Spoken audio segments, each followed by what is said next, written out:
Thank you, Mr. Speaker. It's good to be back on the House floor to pick up an issue that concerns most every American that has gone to college, either now in school or beyond.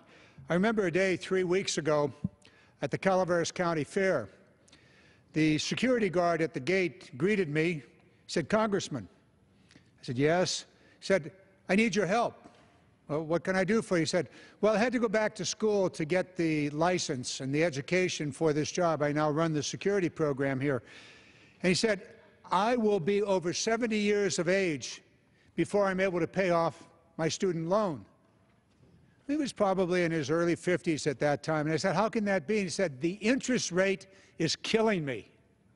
And indeed, not only killing him, but all across this nation, the issue of student debt is harming families, holding back the formation of families, not getting married because you got to pay off the debt. And who do you want to marry that person with all that debt? I don't think so. Buying houses, getting a car, carrying on your life. Student debt is an incredible burden on the American public, not just the students, but in many cases, the parents of students. Here's what's happened with student debt.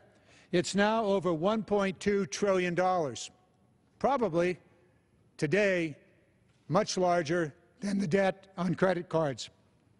The growth has been almost exponential, and we're continuing to see this rise. It's not over. Continuing the debt is part of America's reality. Here are some astonishing facts about student debt.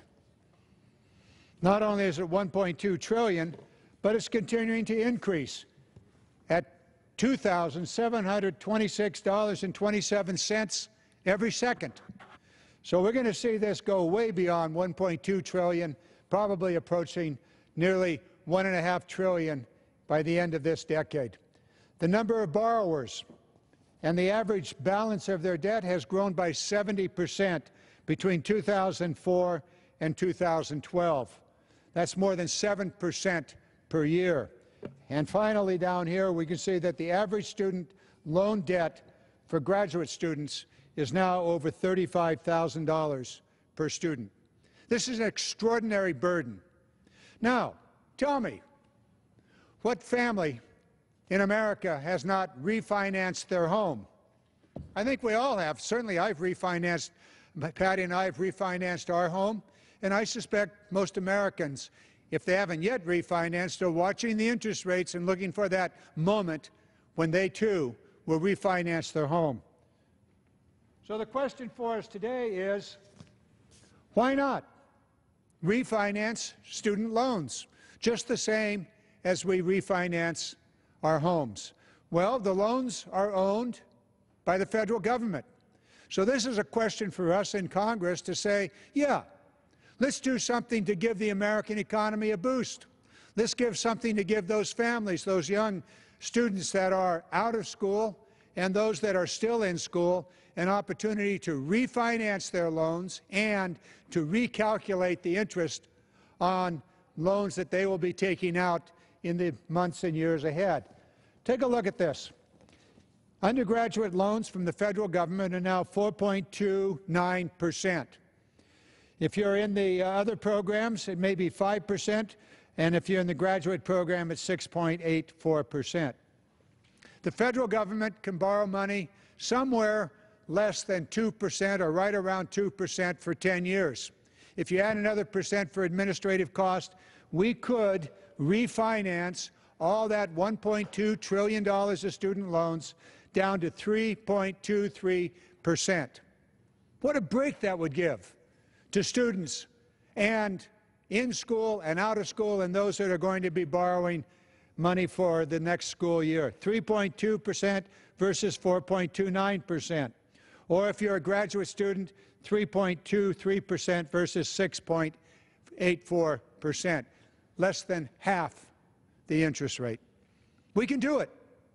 We can do this. And when we do it, those students that are now carrying that incredible burden of having to pay these extraordinary interest rates to the federal government that is actually making a $138 billion profit on the backs of students.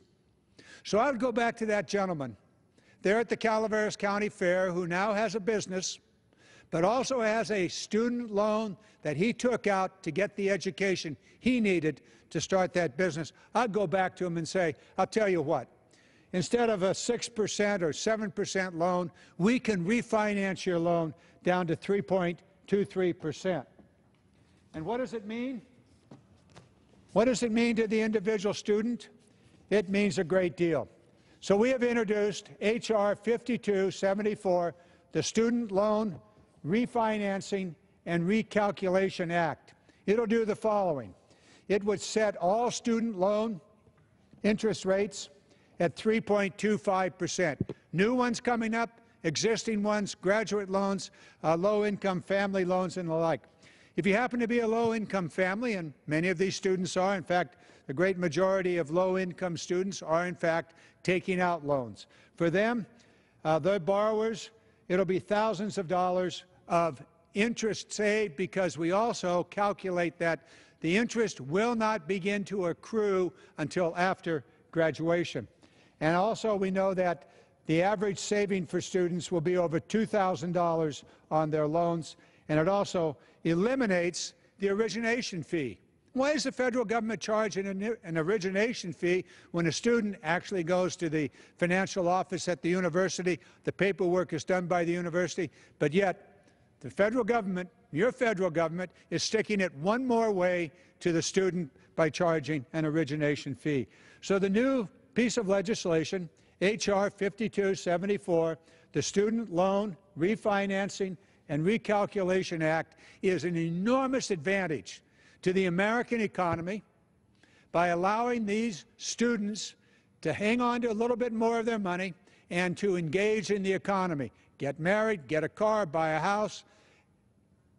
Had an interesting conversation with the bankers that came into my office a while back, and they said, well, the interest rate's not just the only problem. I said, really? What's the rest of it? He said, these students are carrying these loans on their assets or their liabilities, and when we look at their asset liability, we see this enormous debt, and we cannot even offer them a loan. He said, if you're able to reduce that, the interest rate and therefore the payments that are required, we will be better able to offer them a loan for a car or for a house. So let's do it. The federal government ought not be making a $138 billion profit on the backs of students. We can borrow money at less than 2% or right around 2% for 10 years. Let's refinance all of those $1.2 trillion of loans down to 3.2%. And for the new loans that the students are going to be taking out this coming year, let's give them a break. Instead of 4, 5, or 6%, let's do 3.2%, just 1% more than the federal government can borrow money. So keep in mind, H.R. 5274, the Student Loan Refinancing and Recalculation Act. My colleagues, let's do it. Let's do it for the students, both new and existing students and families that have taken out loans, so that their children can get ahead, so that those students that have taken out that loan can have the burden reduced. Refinance your house, refinance your student loan. And with that, Mr. Speaker, I yield back.